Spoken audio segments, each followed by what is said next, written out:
સંકલન સમિતિમાં આંતરિક વિખવાદ અને ફાંટ્યાને લઈને કરણી સેનાની પ્રતિક્રિયા સામે આવી છે। રાજકોટ કરણી સેનાના પ્રમુખ ભૂપતસિંહ જાડેજાએ ખુલાસો કર્યો છે। પીટી જાડેજાએ રાજીનામું આપી દેવું જોઈએ। સંકલન સમિતિ અને સમાજ વચ્ચે મતભેદ થાય તો આંદોલન અમે ચલાવશું। આ આંદોલન સ્વયંભૂ હતું, પણ સંકલન સમિતિએ આમાં ભાજપ કોંગ્રેસને વચ્ચે નાખ્યું। ક્ષત્રિય સમાજનું આંદોલન માત્ર રૂપાલા માફી માંગે તે પૂરતું હતું। સંકલન સમિતિ દ્વારા કોંગ્રેસને મત આપવાનું કહેવાયું હતું। ક્ષત્રિય સમાજનું આંદોલન માત્ર સંકલન સમિતિનું નથી। કરણી સેના અને ક્ષત્રિય સમાજે સાથે મળીને આંદોલન શરૂ કર્યું હતું। હવે પીટી જાડેજા છે એની પર્સનલ મેટર છે, એમાં શું છે, આ બધાને એકચ્યુઅલી સ્ટેજ જોઈ છે, પોતાને સમાજમાં પોતાનો મોરો ચમકાવવા માટેની બધી આ ઓલી રમતું છે। હવે એ લોકોને સંકલન સમિતિમાં અંદરો અંદર ક્યાંય એને સ્થાન ન મળ્યું હોય કે કહેતી હતી ને કહેતો હતો આ મને કેમ ન કીધું ને આ મને કેમ ન કીધું, તો આવી બાબત હોઈ શકે। પણ હવે હું જે કહેવા જઈ રહ્યો છું એ બહુ સ્પષ્ટતા છે કે આ આંદોલન સ્વયંભૂ ચાલુ કરનાર પદ્મિનીબા વાળા પીટી જાડેજા ને હું પોતે જ હતા। પણ હવે સંકલન સમિતિએ જે સંભાળી લીધું છે તો સંકલન સમિતિએ એને ભેગા જેટલા હોય એને સાચવી લેવા જોઈએ।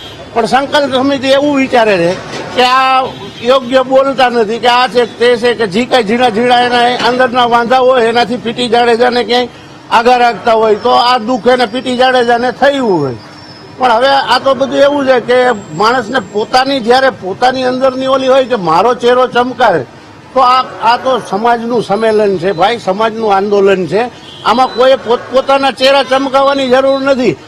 આ તો કરણી સેનાના સપોર્ટથી તો આટલું આંદોલન ઉગ્ર થયું। હવે કરણી સેના જો સંભાળી લેશે સ્ટેજ તો સંકલન સમિતિને કાઢવામાં આવશે ને પીટી જાડેજાને કાઢવામાં આવશે।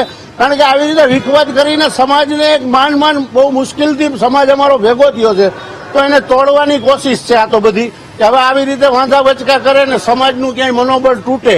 એટલે પીટી જાડેજાનું આ નિવેદન યોગ્ય નથી।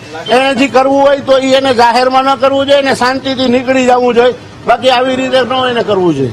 હવે પીટીએ રાજીનામું આપી દેવું છે કે પીટી આવી રીતે હાલક ડોલક કરે અને સમાજને બદનામ કરે। આજે કોઈ સમાજ સાંભળે, બીજા સમાજ, અન્ય સમાજ, તો વિચાર કરે કે આ લોકોમાં તો વિખવાદ છે, આમાં ક્યાં સંગઠન છે। એટલે પીટીએ રાજીનામું આપી જ દેવું જોઈએ। અને સંકલન સમિતિને કહી દઉં છું કે હવે કોઈ ક્ષત્રિયના દીકરાને તમે આડાવડો એને ઇગ્નોર ના કરતા, નકર તમારે રાજીનામું આપી દેવું। કરણી સેના મહિપાલસિંહ મકરાણા કાલે સુરત પર અમુજીએ જે ભાજપના અધ્યક્ષ હતા, હરિયાણાના પ્રવક્તા હતા, એમણે રાજીનામું આપી દીધું છે। આટલું સમાજમાં આગળ નીકળ્યું છે, ત્યારે કોઈ સંકલન સમિતિ વાળા 5 જણા નથી હલાવતા। આખા હિન્દુસ્તાનમાં કઈ સંકલન સમિતિએ ચાલુ નથી કર્યું કે નથી અહીંયા સૌરાષ્ટ્રનું કર્યું। સૌરાષ્ટ્રનું અહીંયા આપોઆપ થયું છે, સ્વયંભૂ આંદોલન શરૂ થયું છે। અને જયારે લીંબડીના આંદોલનથી લીંબડીનું જે સ્ટેજ પ્રોગ્રામ કર્યો ને એને સંમેલન ભેગું કર્યું, ત્યાંથી સંકલન સમિતિએ ઓલી પર્સનલ પ્રોપર્ટીની જેમ હલાવવા માંડે, તો એવું મહેરબાની કરીને સંકલન સમિતિને કહેવા માંગુ